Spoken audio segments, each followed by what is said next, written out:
नमस्कार मित्रों, अभी कुछ ही दिनों पहले यूपीएससी के नतीजे आए। यूपीएससी के नतीजे जब देखे तो पूरी दुनिया, पूरे हिंदुस्तान ने दांतों तले अंगुली दबा दी। उसके अंदर जो टॉप किया, टॉप 3 के अंदर हमारी बालिकाओं ने, लड़कियों ने टॉप किया। श्रुति शर्मा ने, अंकिता अग्रवाल ने टॉप किया। तो जो लोग कहते हैं कि लड़कियां हुई हैं, जब बेटी पैदा होती हैं उनको यूपीएससी के नतीजे दिखाने चाहिए। और इन नतीजों ने यह साबित कर दिया कि जो मेहनत करता है लगातार जिद्द और जुनून से, उसे ज़रूर सफलता मिलती है। असफलता के लिए हजारों बहाने होते हैं, लेकिन जो मेहनत करता है उसे सफलता मिलती है। कि परिंदों को मंजिल मिलेगी ये उनके फैले हुए पर बोलते हैं, जो लोग रहते हैं जमाने में अक्सर खामोश उनके हुनर बोलते हैं। तो इन बालिकाओं का हुनर बोला है। श्रुति शर्मा जी ने कहीं से कोचिंग नहीं ली, उन्होंने जामिया मिलिया इस्लामिया का एक एंट्रेंस टेस्ट होता है वो दिया, और उस दौरान जो रेजिडेंशियल कोचिंग है उससे कोचिंग ली उन्होंने और टॉप किया। और मित्रों, मैं काफ़ी सारी बातें यहाँ पर करना चाहता हूँ हिंदी मीडियम के रिज़ल्ट को लेकर। मैं दरअसल इसी विषय पे बात करना चाह रहा था, और कुछ कोचिंग्स के बारे में जो नए बच्चे तैयारी करना चाहते हैं उनके लिए ये मेरा वीडियो काफ़ी कारगर होगा। मित्रों, अभी हिंदी माध्यम का जो रिजल्ट रहा है 2021 का, पिछले 2-3 साल मीन्स मैं कहूँगा कि 2015 निशान जैन जी ने 13 रैंक आई थी, उसके बाद कोई अच्छा रिजल्ट नहीं रहा था। टॉप 20 के अंदर एक भी रैंक नहीं आया था। मैं कहूँगा टॉप 100 के अंदर भी कोई मुश्किल से होगा तो होगा। लेकिन इस बार 18 रैंक आई है हमारे रवि कुमार सियाग जी के, जो राजस्थान के गंगानगर के रहने वाले हैं। पिछली 2 बार भी उनका पहले IRTS में सिलेक्शन हुआ, फिर IDAS में, इंडियन डिफेंस अकाउंट सर्विस के अंदर उनका सिलेक्शन हुआ। तो उन्होंने इसके पहले भी 2 बार यूपीएससी क्रैक किया, और तीसरी बार में बहुत शानदार रैंक आई उनकी, 18वीं रैंक आई है। इसी के साथ सुनील धर्मंता जी, जिनकी 22वीं रैंक आई है, वो सरदार पटेल अकेडमी से IPS की ट्रेनिंग ले रहे हैं। और इसके अलावा प्रहलाद नारायण जी शर्मा की 104 रैंक आई हैं, मयंक दुबे जी की 147 रैंक आई हैं, आनंद जी की 200 रैंक आई हैं। लेकिन इनमें आनंद जी, रवि सियाग जी, सुनील धर्मंता जी पहले से सिलेक्टेड हैं। तो हिंदी मीडियम का रिजल्ट, टोटल सिलेक्शन 685 का नतीजा आया। उसमें से हिंदी मीडियम के इस बार लगभग 25 से 30 बच्चों ने सिलेक्शन फाइनल लिया है। रिजल्ट इतना अच्छा नहीं कहा जाएगा, क्योंकि 5 से 6% हिंदी माध्यम का रिजल्ट रहा है, जबकि हमारे हिंदुस्तान के अंदर मैं कहूँगा कि 90% लोग हिंदी बोलते हैं, समझते हैं, पढ़ते हैं, लिखते हैं। कल 2-4% लोग इंग्लिश बोलते हैं और लिखते हैं। लेकिन इंग्लिश मीडियम का रिजल्ट अच्छा क्यों रहता है, इसके पीछे कारण क्या है? देखो, मैं 3-4 बातें कहीं ना कहीं मैं निकल कर आती हैं। एक तो हिंदी मीडियम, जो इंग्लिश मीडियम वाले बच्चे रहते हैं, अच्छी स्कूलिंग हुई होती है उनकी, उनका बैकग्राउंड बहुत अच्छा होता है, एक शानदार स्कूल से वो कहीं ना कहीं पढ़े लिखे होते हैं। दूसरी चीज़, जो इंग्लिश मीडियम का है वो आर्थिक रूप से सशक्त होता है। तो यूपीएससी एक लंबा गेम होता है, इसमें 4 साल, 5 साल, 2 साल, कितने भी साल लग सकते हैं। ये आपके सहयोग, सितारे और आपकी मेहनत पर निर्भर करता है। तो फाइनेंशियल रूप से भी वो मजबूत रहते हैं, अच्छा बैकग्राउंड रहता है। तीसरी चीज़, जो इंग्लिश मीडियम के जो नोट्स और मटेरियल अवेलेबल है वो बहुत अच्छे अवेलेबल हैं मार्केट के अंदर। चौथी चीज़, इंग्लिश मीडियम के जो टीचर होते हैं वो केवल पॉइंट टू पॉइंट बात करते हैं, क्योंकि इंग्लिश मीडियम के बच्चे के पास टाइम नहीं होता, वो केवल बस पढ़ना चाहता है। और हम जो मटेरियल है वो अच्छा अवेलेबल होता है, और जो राइटिंग की जो कैपेसिटी इंग्लिश मीडियम वालों की अच्छी होती है, क्योंकि लिखने में थोड़ा कम समय लगता है। हिंदी मीडियम में जब हिंदी में लिखते हैं, देवनागरी में लिखते हैं, तो बार बार पेन उठाना पड़ता है।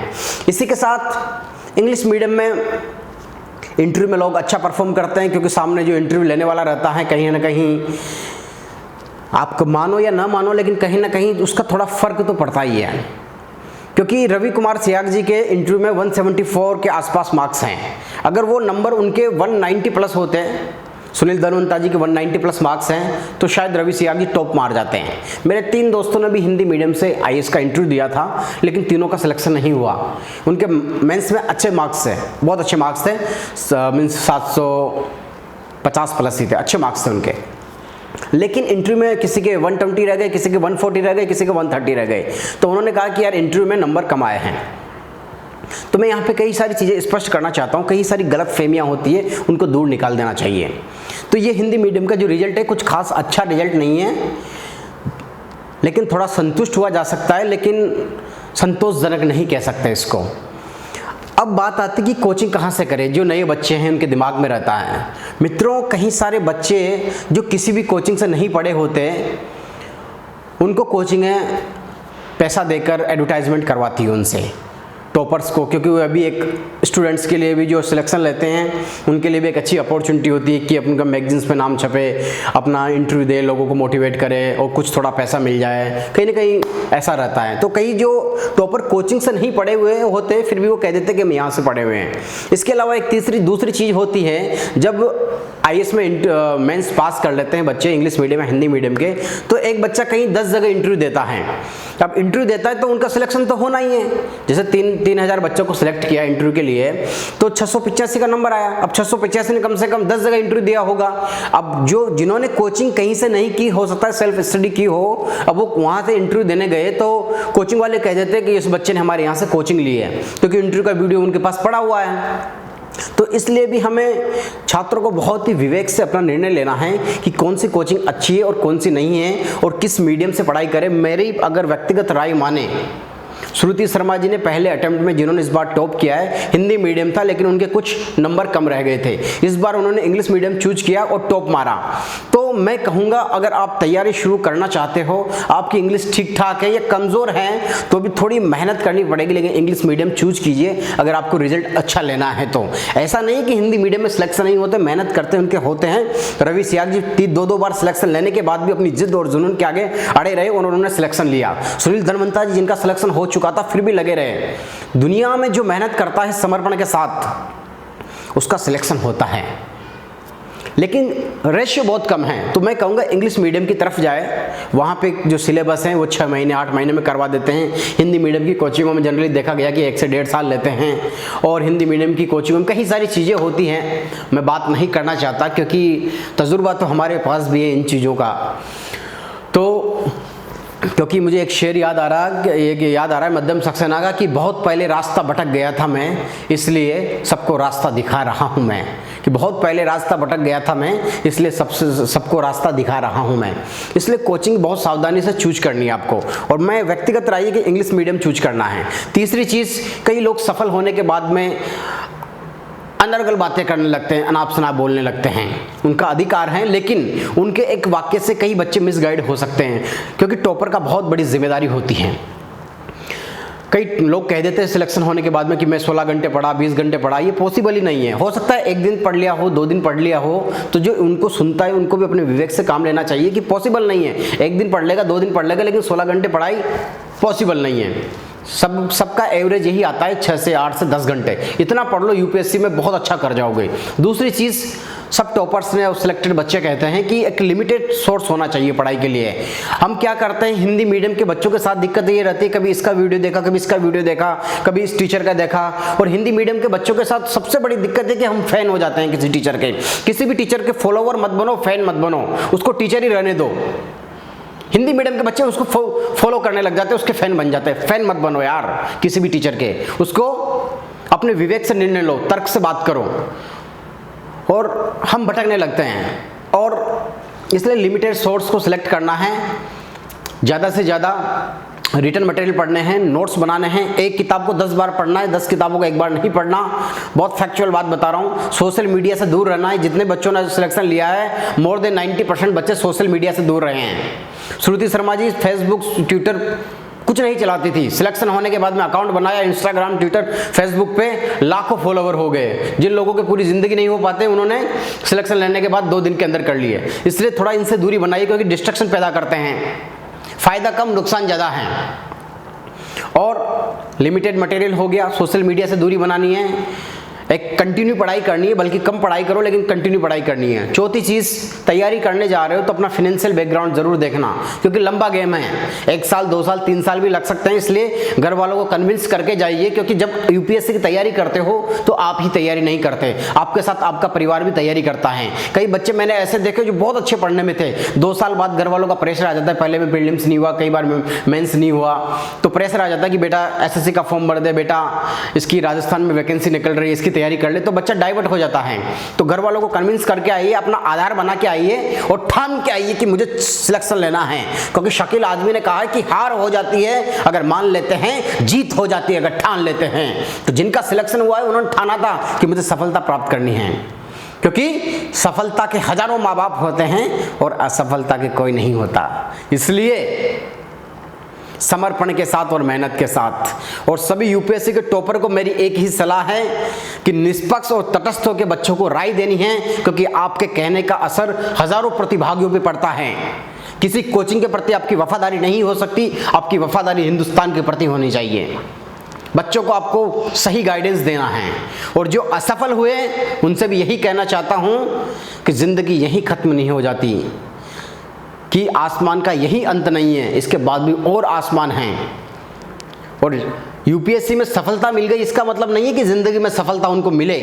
हमने पूजा सिंघल का एग्जाम्पल भी देखा है, उन्होंने यूपीएससी टॉप किया था, जेल के अंदर बंद हैं क्योंकि उनके कारनामे अच्छे नहीं थे, भ्रष्टाचार किया था उन्होंने।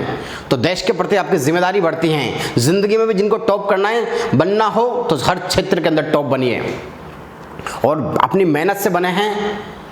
किसी को सलाह देना बहुत आसान होता है, लेकिन जो मेहनत करते हैं वो करके दिखाते हैं। ये इनकी मेहनत थी, इनकी जिद थी, इनका जुनून था, इनका समर्पण था, इनका त्याग था, इनका बलिदान था, इसलिए आज इस मुकाम पे पहुंचे हैं। और जिन बच्चों का सिलेक्शन नहीं हुआ, बिल्कुल निश्चिंत रहिए।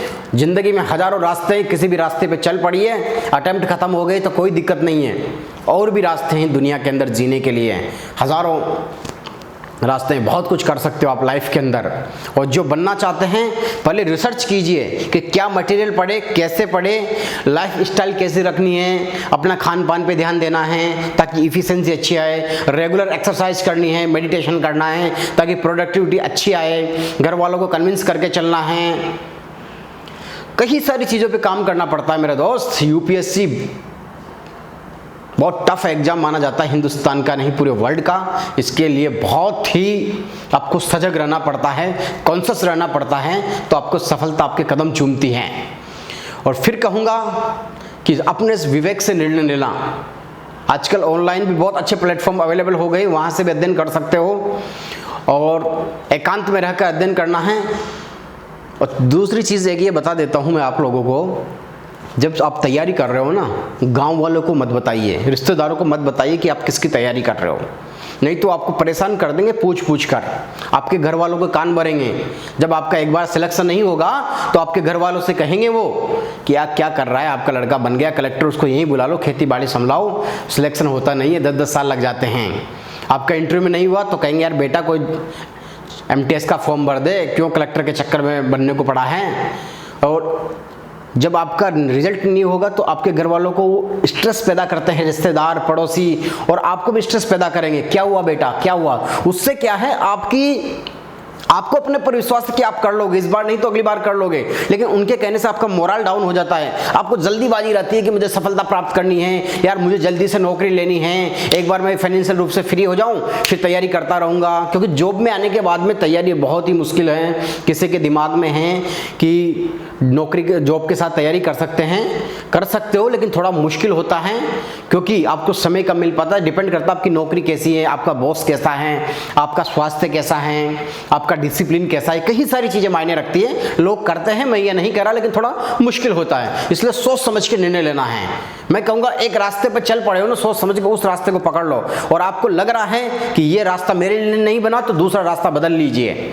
वो कहते हैं कि if you are not able to achieve your goal, don't change your goal, change your plan.